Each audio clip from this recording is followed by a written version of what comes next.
школе номер 5 поселка Айхал Мирнинского района организовали единые родительские слушания. Также была организована необычная творческая выставка. С экспонатами ознакомилась Оксана Мезенцева.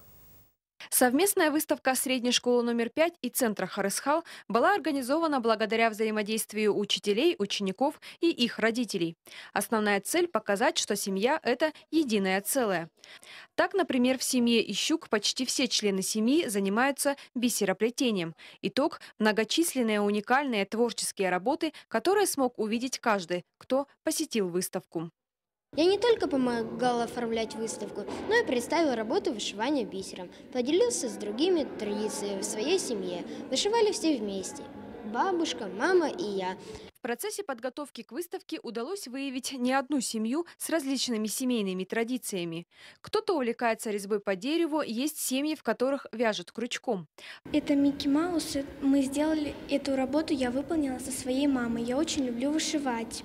У нас в семье такая традиция, в свободное время я вышиваю с мамой. Кроме стендов с творческими работами, на выставке были размещены и информационные стенды, где можно было ознакомиться с работой центра Харысхал, узнать, какую помощь можно получить у социального педагога, на что в первую очередь направлена деятельность центра. Такое взаимодействие помогает нам более эффективно активизировать работу с родителями из разных семей и с теми семьями, у кого есть трудности. То есть привлечь внимание родителей к нуждам, интересам, потребностям детей, в том числе к совместному досугу в семье. Выставка начинала свою работу перед каждым родительским собранием. Мамы, папы, бабушки смогли ознакомиться с творчеством семейных коллективов.